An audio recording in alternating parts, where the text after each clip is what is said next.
Bonsoir, bonsoir. Bonsoir, bonsoir, Diana. Bonsoir, Fabrice. Tu n'es de...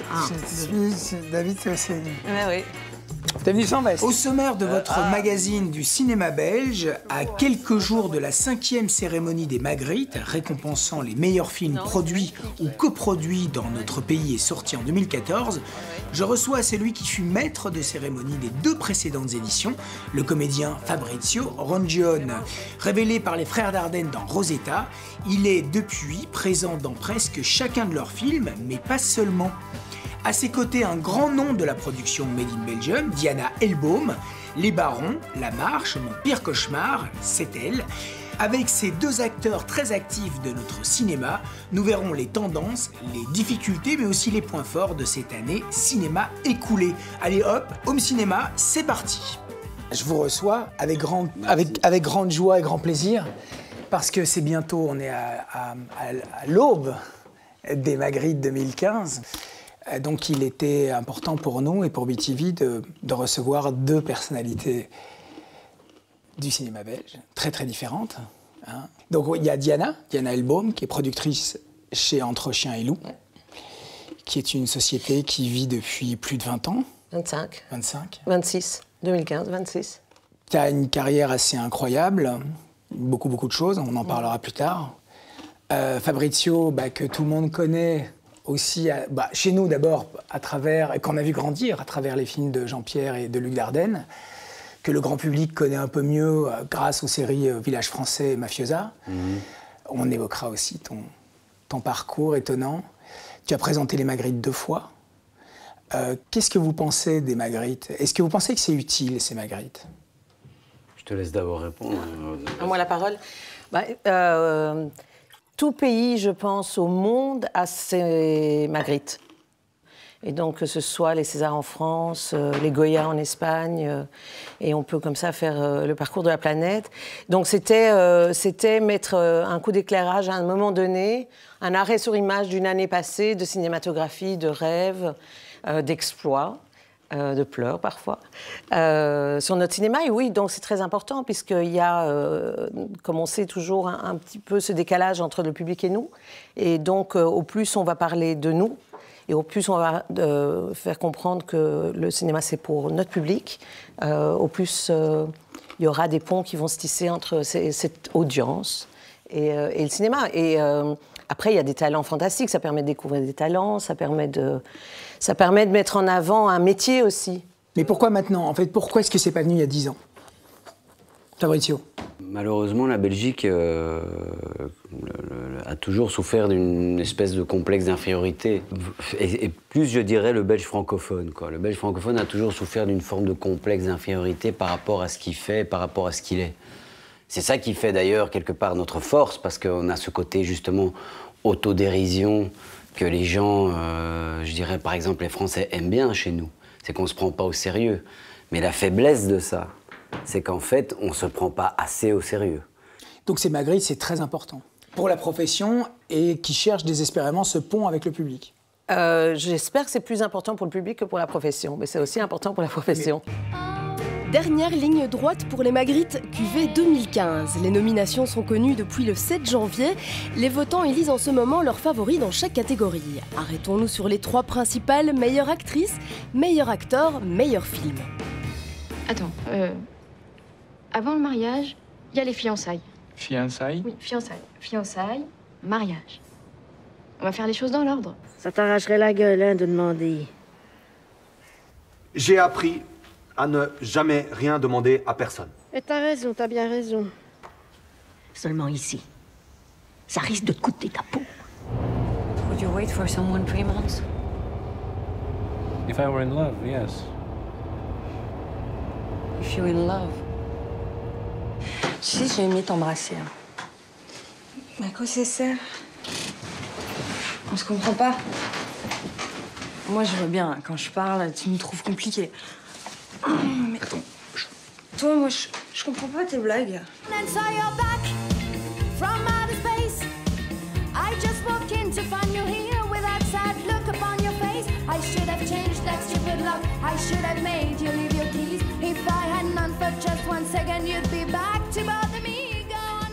Avant de choisir leur prime, ils ont hésité, ils ont pensé à toi. C'est pour ça qu'il faut aller les voir un par un ce week-end. Monsieur Renaud, acceptez-vous de concourir à la justice dans le plus strict respect des lois? De la loi. La loi. De la loi et du secret de l'instruction. Levez la main droite et je jure. J'apprécie votre professionnalisme.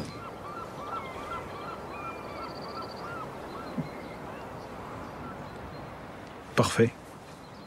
Un ange. Je crois que je suis enceinte. Bonne nouvelle de qui? De toi. De moi? Non, ça m'étonnerait. Tu as oublié la dernière fois à Grand Bassam? Quand tu m'as baisé comme un facochet, ton condom l'a déchiré. Mais qui te dit que c'est moi? Parce que je suis pas le premier à visiter la grotte quand même, hein? T'as reconnu un petit spermatozoïde avec une moustache? Moi, je suis là, il pleut, au milieu de nulle part.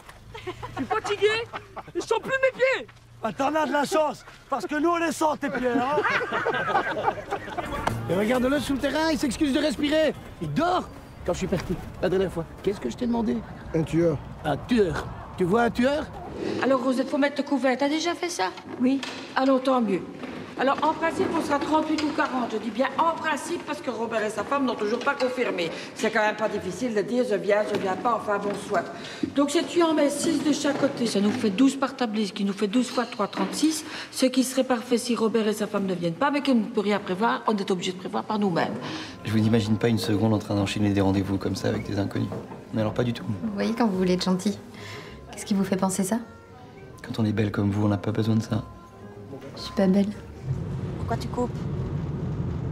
Tu veux que je la remette? Oui, arrête de me protéger. Je te protège pas. Si, t'as coupé parce que tu pensais que ce serait trop déprimant pour moi. C'est vrai que c'est pas...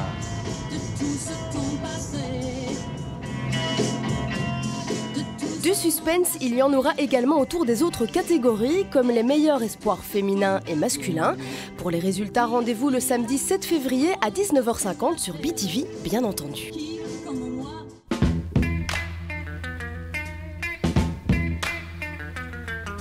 Moi, j'aimerais t'entendre sur la Palme d'Or de Rosetta. Cette Palme d'Or, t'étais jeune gamin, t'avais quel âge? J'étais pas jeune gamin, mais j'étais jeune dans ma tête, j'avais 26 ans. Ah ouais, quand même. Ah ouais. Ah ouais, je fais jeune. D'accord. Okay. Il paraît que je fais jeune. Ouais. Non, mais c'est comme ça a dû être un truc. T'étais au Conservatoire Royal de Bruxelles. J'étais au Conservatoire, ouais. T'étais étudiant. J'étais jeune, ouais. J'étais étudiant. J'ai tourné Rosetta, donc en première, je commençais ma 3e année, ouais. Laisse-moi passer.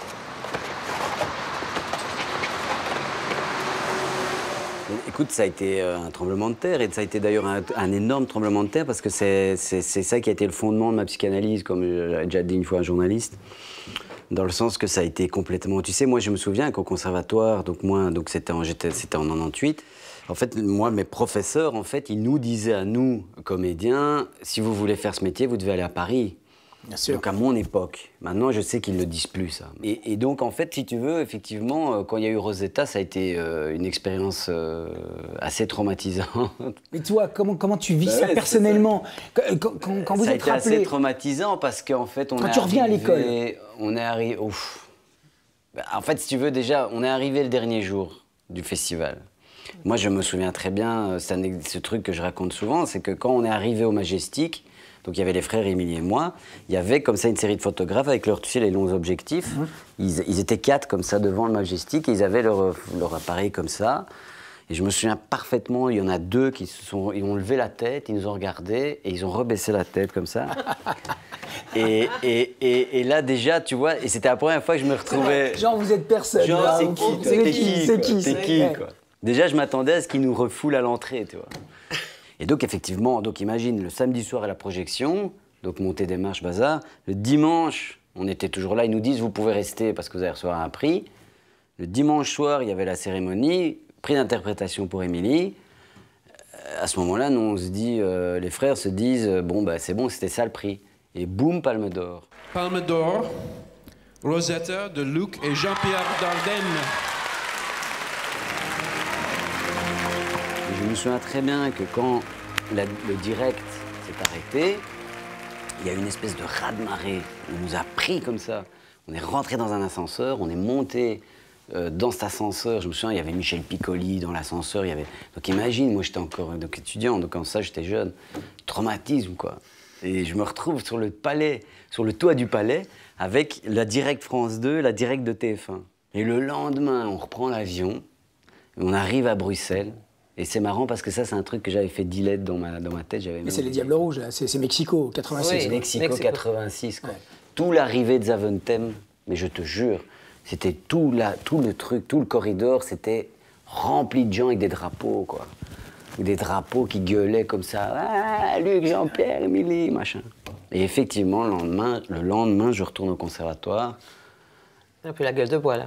Et là, c'est là que je pense que ça a été le début de ma psychanalyse. Et à ce moment-là, où vraiment, je me suis dit, qu'est-ce qui s'est passé, quoi. C'est-à-dire que j'ai en même temps mes potes avec qui j'avais déjà passé 3 ans de conservatoire. Ils me regardent, ils ne savaient pas quoi me dire, quoi. Et donc voilà, ça a été ça l'expérience, quoi. Mais tu as continué quand même à beaucoup tourner après, hein. T'as énormément... Est-ce que le fait de tourner en Italie, c'est quelque chose qui... Non, moi j'ai pu tourner pendant 1 an, hein. Pour les gens, mes potes à Bruxelles, ils me disaient ta carrière est lancée. Ils me le disaient tous, ma famille, tout ça. Ils me disaient oh, ta carrière est lancée. Mais pour les gens de cinéma, j'étais personne. Je n'étais qu'un 2e rôle dans un film qui avait gagné un Palme. Bon. Mais en tout cas, voilà, le point positif. Bon, moi après, j'ai retravaillé un an plus tard en Italie. Voilà. J'ai commencé, si tu veux, en gros, 1 an plus tard ma carrière. Avec La fille Comencini. Avec La fille Comencini. On a choisi un camé, c'est pour pas devoir passer par un divorce. Vaut mieux que tu sois veuve. Faudrait pas que ce soit à cause de toi que je rate mon coup avec les Russes. Je veux pas que ça rate. Moi aussi, je veux mon argent. T'es toujours avec nous, non? C'est pas un peu vite, non? Tu veux pas qu'on l'enterre vivante? Faut prévoir, hein, t'achètes pas ton sapin le jour de Noël. Maman n'est pas un arbre. Ah, c'est peut-être pas un arbre, mais avec son cancer, le sapin a perdu quelques aiguilles. Hein. Tu parles pas comme ça, ma mère. Tu quitterais ta planque si je te le demandais? Si tu y mets le prix. C'est quoi le prix? Ton cul. Juliette m'a appelé. Elle a eu Timo qui lui a dit que Miguel votera pour toi. Ça en fait 6. Il en manque plus que 3. Comment tu passes de Rosetta à 2 jours, 1 nuit avec Marion Cotillard, où le film des Frères Dardenne est attendu comme le Messie, où quand même là, les Dardenne touchent au Star System? Je n'ai que ma manière de voir les choses, parce qu'en fait, si tu veux, avec les frères, on parle pas vraiment beaucoup de travail, en fait. On parlait foot. On parlait foot, on parle foot surtout, en fait. Donc, en fait, c'est un truc, si tu veux, c'est Anderlecht Standard, c'est un rapport, voilà. Si tu veux, avec les frères, moi, j'ai un rapport vraiment très particulier de père-fils. Toi, t'es mauve, eux sont rouges. Voilà, et puis voilà, on parle quasi jamais de boulot, donc il y a comme un mystère comme ça qui reste entre eux et moi, quoi. Alors, comment toi tu vis ça? Si tu veux, il y a eu une espèce de coussin entre Marion et moi qui étaient les frères, en fait. C'est-à-dire que si j'avais dû travailler avec Marion sur un autre film, j'aurais beaucoup plus angoissé que si c'était avec les frères, parce que comme j'avais déjà travaillé avec les frères, voilà, que je connaissais leur manière de travailler, etc., du coup, j'ai eu moins d'angoisse. Maintenant, quand ils m'ont dit quand ils m'ont donné le scénario et j'ai demandé qui jouait, ils m'ont dit Marion Cotillard, j'ai pas compris, j'ai même cru que... C'était une blague. J'ai même cru que c'était pas moi, en fait, qui allait faire le film, tu vois.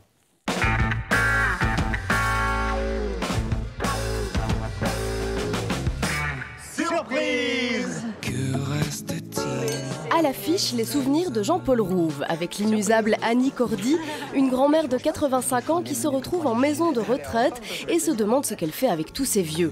Un jour, elle disparaît, son petit-fils part à sa recherche quelque part dans ses souvenirs. C'est ta grand-mère. Qu'est-ce qui se passe? Elle a disparu. Comment c'est possible qu'elle soit partie comme ça? Vous les surveillez pas? Mais c'est pas une prison ici, monsieur. Non mais attendez, un passe... Alors c'est déjà arrivé quelques fois, mais enfin bon, c'est rare. Hein. C'est pas la première fois, hein. C'est une vraie passoire là-bas. On peut pas lancer un avis de recherche? À la télé, ils passent leur temps avec leur alerte enlèvement, on peut pas faire pareil? Première question, est-ce que votre mère est majeure? Tu t'énerves pas. Hein. On voit tout, nous, ici. Une mère plus jeune que son fils, t'as déjà vu ça, toi? Putain, j'ai reçu une carte postale de ma grand-mère. Voilà, faut que tu y ailles, il faut que tu mènes l'enquête. Excusez-moi. Vous voulez vous suicider? Non. Parce qu'on a quand même le meilleur spot pour ça ici. Alors écoutez, moi je veux pas m'immiscer dans votre vie privée, mais moi en tant que professionnelle, je suis obligée de vous prévenir. Donc on longe la falaise comme ça, tac, on arrive ici, on saute, on est venu pour ça. Sauf que en cas de vent, retour en arrière. Là, je compte pas me suicider, en fait, je suis plutôt quelqu'un qui aime la vie. Ah bah il faudrait le dire à votre visage alors, parce que là on peut pas deviner.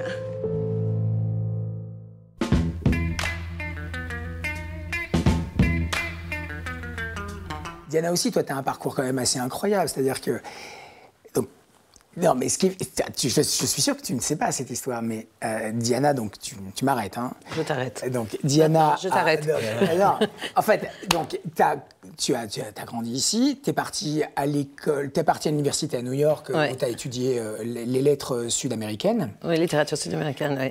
Tu as beaucoup travaillé en publicité, et puis à un moment donné, tu tombes sur Golan Globus, de la Canon Film. Donc la Canon Film, c'est un studio d'exploitation des années 80 qui ont vu naître les Chuck Norris, Dolph Lundgren, Jean-Claude Van Damme. Et Diana a travaillé là-bas. Alors ça, je suis très curieux. Mais là-bas, la version israélienne, là-bas. Pas à Los Angeles. Ah donc quoi, c'était quoi? C'était en Israël. C'était en fait au début du Canon Group, ce qu'on appelle Golan Globus. Ah, mais c'est les... Oui, ok, d'accord, les deux... Les Go-Go Boys. D'accord, t'as travaillé avec eux. Ouais.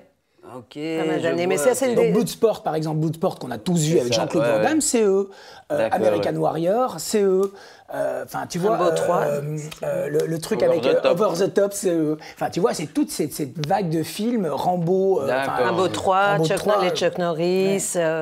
Raconte-nous. Raconte-nous. Mais raconte-nous. Non, en fait, je suis aux États-Unis. Tout le monde va savoir mon âge, c'est terrible. Donc, je suis en pleine année Reagan. L'année dernière. Je t'aime. En pleine année Reagan, et donc donc c'est terrible, c'est une Amérique terrible des années 80, et je peux plus supporter de vivre dans cette Amérique-là. Ça m'atteint au plus profond de moi. Et c'était la période en Israël où il y avait cette période magnifique des années 80 où il y avait des accords, enfin c'était calme. Et surtout, quand c'est calme en Israël, plus maintenant, ça n'existe plus, mais quand c'était calme en Israël, la Lloyd, la grande société d'assurance, assurait les tournages en Israël. Okay, et comme tous les Américains étaient toujours préoccupés avec les pays arabes, les ceci, les cela, etc., c'était un lieu parfait. C'est un pays ami dans lequel tu peux tourner l'Iran, l'Afghanistan, enfin, tout. Impensable aujourd'hui. Ah ben non, mais de toute façon, tout est impensable aujourd'hui. C'est pas seulement un autre monde, c'est une autre galaxie presque. Et j'ai un ami qui m'appelle, donc ça commence pas avec eux, j'ai un ami qui m'appelle, qui me dit, il y a un film, ils ont besoin de quelqu'un. En fait, le vrai premier métier que j'ai fait, c'est un truc qui n'existe pas en Belgique, vous allez comprendre tout de suite pourquoi, c'est une fille d'eau. Parce que quand tu tournes dans le désert, les équipes doivent boire, ça fait partie du contrat d'assurance. Donc tu as une jeune fille, moi en l'occurrence, qui vient et qui passe toute la journée auprès des équipes distribuer de l'eau. Et jusqu'au jour où on m'a appelé, de bouche en oreille, et on m'a appelé, et j'ai eu un appel en disant, il faudrait que tu viennes, on a un film à proposer. Comme assistante de production. Et donc j'arrive, c'était dans les bureaux de Golan, et j'arrive devant Mme Golan, et il me regarde, il me dit, toi, on m'a dit que tu parlais des langues. Je dis oui. Il me dit, quelle langue tu parles? Ben, français, hébreu, anglais, espagnol. Je mens un peu flamand, mais bon, sachant qu'il n'y avait aucune chance que je parle flamand. Et il me dit, c'est bien, tu vas travailler. Demain, tu commences. Et là, je ne mens pas, mais je ne me souviens plus quel était le premier film. Je pense que c'était Delta Force. Et donc, j'étais assistante de prod, donc ce qui veut dire... Delta Force avec Chuck Norris, Non, mais pas que. Chuck Norris, Anna Shigula, Shelley Winter. Et puis, j'ai continué avec lui, puisqu'il y avait du travail tout le temps. C'était une époque où il y a eu des films incroyables. J'ai tourné un Mort sur le Nil avec Lorraine Bacall.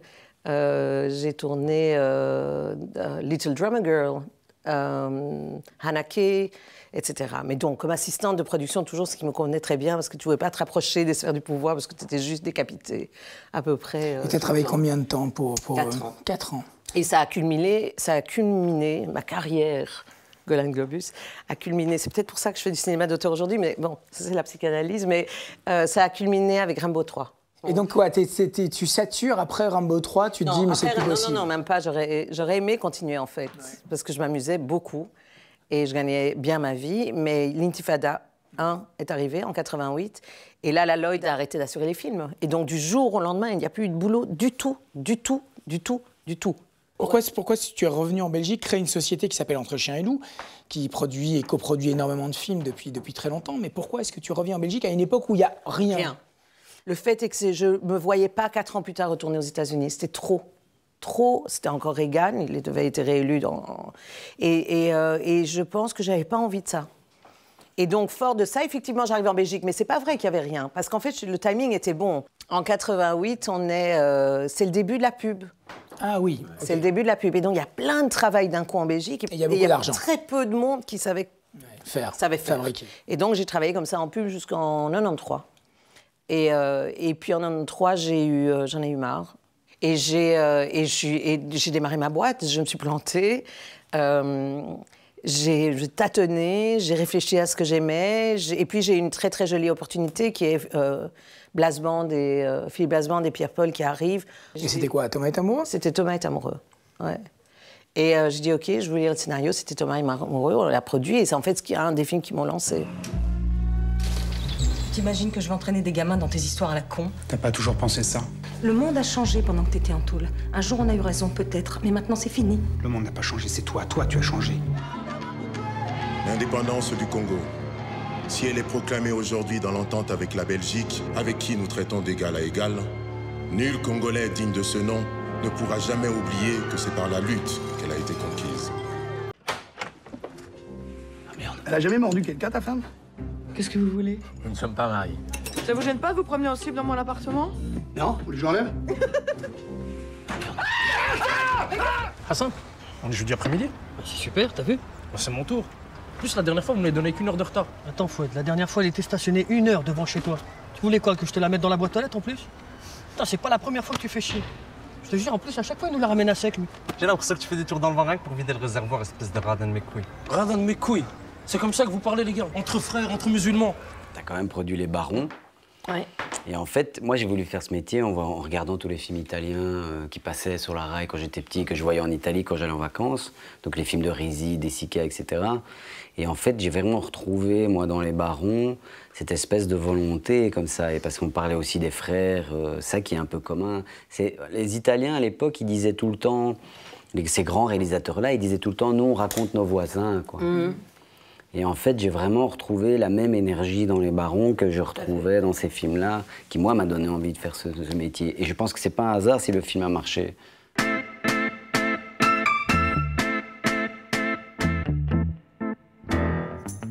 Kipor, premier long métrage en tournage pour le bruxellois Guillaume Senez. Mélanie et Maxime sont très amoureux. Mélanie tombe enceinte et Maxime va tout faire pour qu'elle puisse garder l'enfant. L'adolescence, thème de prédilection pour un jeune réalisateur déjà auteur de 3 courts-métrages sur le même sujet. Orcade, c'est l'histoire de 2 jeunes amoureux, Maxime et Mélanie, qui en fait font un enfant ensemble. Je dirais pas malencontreusement, mais... Ils savent pas trop. C'est cette histoire en fait de savoir s'ils veulent garder le bébé ou pas, et on les suit tout au long de leur aventure, de la grossesse de Mélanie jusqu'à la fin où je vous dirai pas ce qui se passe, parce qu'après sinon... Mélanie, c'est... Je sais pas, ouais, je pense qu'elle est beaucoup influencée par Maxime, et qu'elle est pas très sûre d'elle, mais que leur relation... quoi. Elle l'aime surtout, je pense, c'est pour ça que... Je pense qu'elle est très attachée à lui et que la relation qu'ils ont, je pense qu'elle est complice.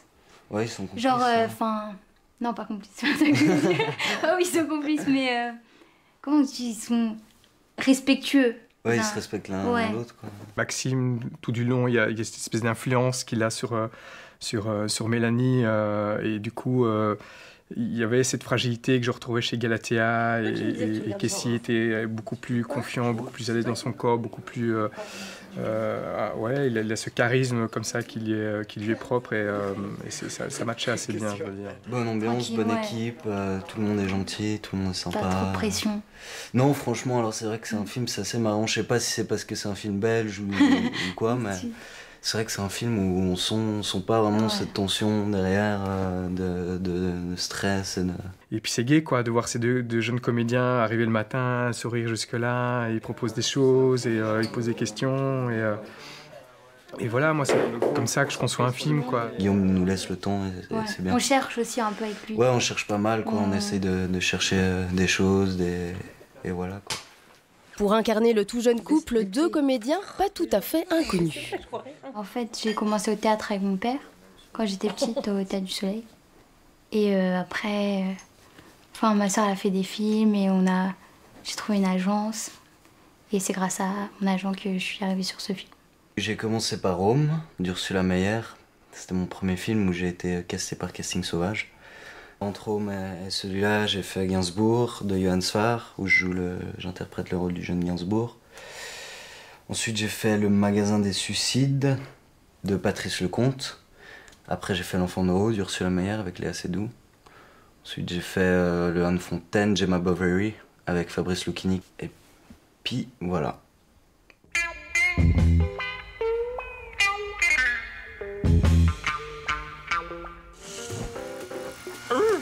En février, cherchez la semaine de carnaval et vous tomberez sur Anima, le festival du film d'animation.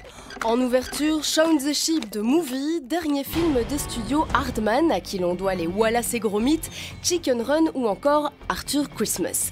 Long métrage, court métrage, documentaire et conférences, Anima, c'est pour tous. Les enfants ne sont pas oubliés avec les séances du matin et de l'après-midi. Anima, c'est principalement à Flagey, Bruxelles, du 13 au 22 février. Info sur www.animafestival.be. Du 20 au 27 février, c'est le Festival international du film d'amour de Mons. Une 31e édition qui s'ouvre avec l'art de la fugue et son casting est très people. Cette année, un focus particulier sera fait sur la Tchéquie et vous pourrez réserver vos places sur le nouveau site du festival www.fifa-mons.be.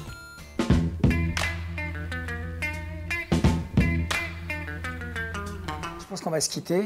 Ouais. Je veux juste vous rappeler que la prochaine cérémonie des Magritte aura lieu le 7 février. Et que, en ce qui me concerne, je vais m'absenter quelques mois. Et donc, je ne vais plus assurer l'émission, en tout cas jusqu'au mois de septembre. Et il est question que Fabrice... Donc, on échange un Fabrice pour un Fabrice. Voilà. Ah, ceci dit, c'est facile. Voilà. Donc, Fabrice, tu vas me remplacer et j'en suis bien heureux. Ouais, écoute, moi aussi. Donc, je vous remercie vraiment tous les deux. Je vous dis à très bientôt. Merci Diana. Merci. Fabrizio. Merci. Salut. Bon, à vite. J'ajoute que cette émission est visible également sur le site de BTV et celui de Cinévox, notre partenaire. Bonne soirée et bon cinéma.